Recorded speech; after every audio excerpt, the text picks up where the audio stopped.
আসসালামু আলাইকুম। আশা করি সবাই ভালো আছেন। চলুন দেখে নেই আজকের নিউজ। কাউখালীর বৃদ্ধ দম্পতির মানবেতর জীবন।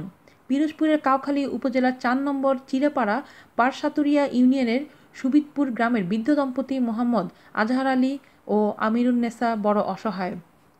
বসতির ঘর নেই, বসতির জমি গেছে প্রভাবশালীদের দখলে। আবার সন্তান থাকলেও কেউ তাদের খোঁজ নেয় না, ফলে জীবনের তাগিদেই এই বৃদ্ধ দম্পতি পথে জীবনযাপন করছেন।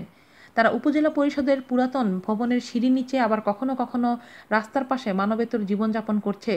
রাত হলেই এই দম্পতির একটু আশ্রয় নেওয়ার জন্য উপজেলা ভবনের সিঁড়ির নিচে ৬ ফুট প্রশস্ত ও ৬ ফুট দৈর্ঘ্যের সিঁড়ির নিচে রাত্রিযাপন করেন। সন্তান থেকেও নিঃসন্তান এই দম্পতির ভিটাবাড়ি সহায় সম্বল বলতে কিছুই নেই। অসুস্থ আজহার আলীকে সিঁড়ির নিচে রেখে স্ত্রী আমিরুন সকালে খালি পেটে বেরিয়ে পড়েন দুমুঠো অন্নের জন্য।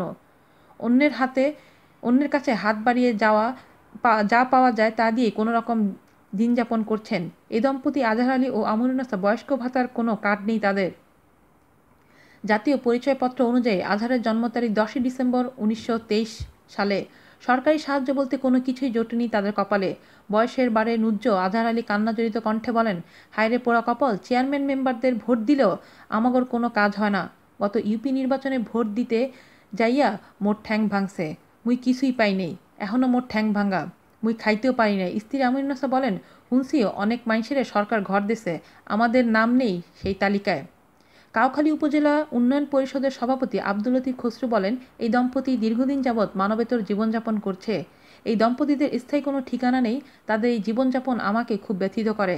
তাই আজ এই দম্পতির জন্য ১ মাসের খাবার, চাল ও আনুষঙ্গিক সদাই ও ইফতার সামগ্রী তুলে দিলাম। আমি ক্ষুদ্র উদ্যোগ নিয়েছি, হয়তো কেউ বড় উদ্যোগ নেবেন। সমাজের বিত্তবান ও সরকারকে এই দম্পতিকে পুনর্বাসন করার জন্য আহ্বান জানান। কাউখালী উপজেলার সমাজসেবা কর্মকর্তা কাজী গোলাম কবির বলেন, বৃদ্ধ এই দম্পতি খুব অসহায়। গত শীতে তাদের দুরবস্থা দেখে ব্যক্তিগতভাবে আমি কম্বল দিয়েছি। তারা পথে ঘাটে থাকেন, বয়স্ক ভাতা কেন পাচ্ছেন না তা খোঁজ নিয়ে উদ্যোগ নেব। আজ এ পর্যন্তই। আল্লাহ হাফেজ।